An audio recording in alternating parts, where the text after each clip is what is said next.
আসসালামু আলাইকুম, welcome to BD study apps. Hello প্রিয় শিক্ষার্থী, তো তোমরা যারা ডিগ্রি প্রথম বর্ষে রয়েছো, আজকের এই ভিডিওটি তোমাদের জন্য। তো আমাদের আজকের টপিক হচ্ছে অর্থনীতি দ্বিতীয় পত্র। তো তোমাদের পরীক্ষাটা খুব দ্রুত এগিয়ে আসছে, আর এই অল্প সময়ের মাঝে তোমাকে এই পরীক্ষার প্রস্তুতিটা নিতে হবে।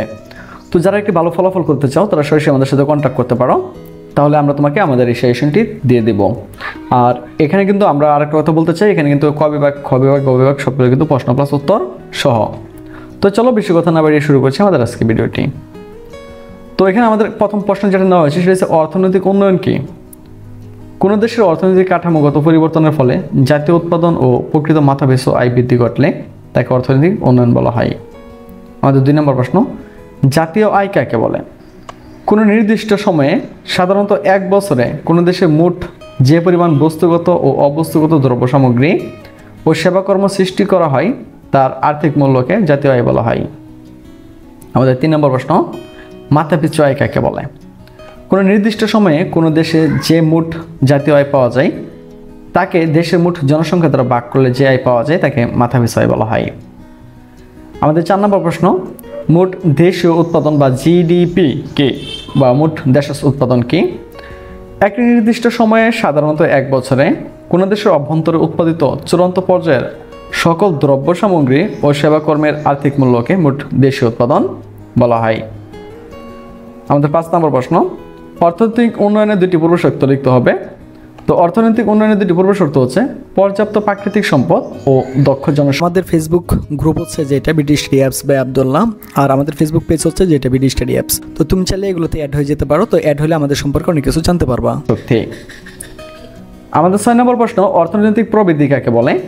কোনো দেশে একটি নির্দিষ্ট সময়ে মোট জাতীয় উৎপাদন বৃদ্ধির হারকে অর্থনৈতিক প্রবৃদ্ধি বলা হয়। আমাদের 7 নম্বর প্রশ্ন, স্বল্প উন্নত দেশ বলতে কি বোঝো? যেসব দেশ উন্নত দেশের তুলনায় একটু সুবিধাজনক অবস্থানে রয়েছে বা আছে এবং অর্থনৈতিকভাবে কিছুটা অগ্রগতি সাধন করতে পেরেছে তাকে স্বল্প উন্নত দেশ বলা হয়। এরপর দেখো আমাদের 8 নম্বর প্রশ্ন, অনুন্নত দেশ বলতে কি বোঝো? যে সকল দেশ উন্নত উৎপাদন কৌশল ব্যবহারের অভাবে উৎপাদন স্বল্প এবং জীবনযাত্রার মান নিম্ন সে সকল দেশকে অনুন্নত দেশ বলা হয়। আমাদের 9 নম্বর প্রশ্ন, উন্নত দেশ কাকে বলে? যে সকল দেশ মোট জাতীয় আয় বা উৎপাদন এবং মাথাপিছু আয় যথেষ্ট বৃদ্ধি করতে সক্ষম হয়েছে তাদেরকে উন্নত দেশ বলা হয়। আমাদের 10 নম্বর প্রশ্ন, উন্নয়নশীল দেশ বলতে কি বোঝো? যে সকল দেশ কিছুটা অর্থনৈতিক উন্নয়ন, এটা উন্নয়ন সাধন করেছে এবং ভবিষ্যতে আরও উন্নতি করার সম্ভাবনা রয়েছে সে সকল দেশকে উন্নয়নশীল দেশ বলা হয়। আমাদের 11 নম্বর প্রশ্ন, সামাজিক অবকাঠামো কি? যেসব উপাদান সমাজের মানুষের চিন্তা ভাবনা, দৃষ্টিভঙ্গি এবং দক্ষতা বৃদ্ধির মাধ্যমে উন্নয়নে সহায়তা করে তাদের সমষ্টিকে সামাজিক অবকাঠামো বলা হয়। আমাদের 12 নম্বর প্রশ্ন বলা হয়েছে যে অবকাঠামো কি? একটি দেশের অর্থনৈতিক এবং সামাজিক উন্নয়নের জন্য যেসব উপাদান প্রত্যক্ষ ও পরোক্ষভাবে সহায়ক ভূমিকা পালন করে তাদেরকে একত্রে অবকাঠামো বলা হয়। আমাদের 13 নম্বর প্রশ্ন, শিক্ষা ও স্বাস্থ্য কোন ধরনের অবকাঠামো? আমাদের মনে রাখতে হবে শিক্ষা ও স্বাস্থ্য হচ্ছে সামাজিক অবকাঠামো। আমাদের 14 নম্বর প্রশ্ন, বিআরটিএসি এর পুনরূপ কি? তোমরা সকলেই জানো যে বিতে হইতেছে বাংলাদেশ, আরতে হইতেছে রোড, টিতে হইতেছে ট্রান্সপোর্ট, আর সিতে হইতেছে কর্পোরেশন। আমাদের 15 নম্বর প্রশ্ন, বিআইডব্লিউটিসি এর পুনরূপ কি? Bangladesh inland water transport corporation. আমাদের 16 নম্বর প্রশ্ন, এমডিজি এর পুনরূপ কি? এমডিজি এর পুনরূপ হচ্ছে মিলেনিয়াম ডেভেলপমেন্ট গোলস। আমাদের 17 নম্বর প্রশ্ন, মানব সম্পদ বলতে কি বোঝো? যে জনশক্তি উপযুক্ত শিক্ষা, প্রশিক্ষণ ও প্রযুক্তি জ্ঞানের সমৃদ্ধ হয়ে একটি দেশের সমশক্তিতে পরিণত হয় তাকে মানব সম্পদ বলা হয়। এরপর দেখো 18 নম্বর, মানব সম্পদ উন্নয়ন বলতে কি বোঝো? কর্মক্ষম জনশক্তি বা জনশক্তিতে উপযুক্ত শিক্ষা, প্রশিক্ষণ ও প্রযুক্তি জ্ঞানে সমৃদ্ধ করার প্রক্রিয়াকে মানব সম্পদ উন্নয়ন বলা হয়।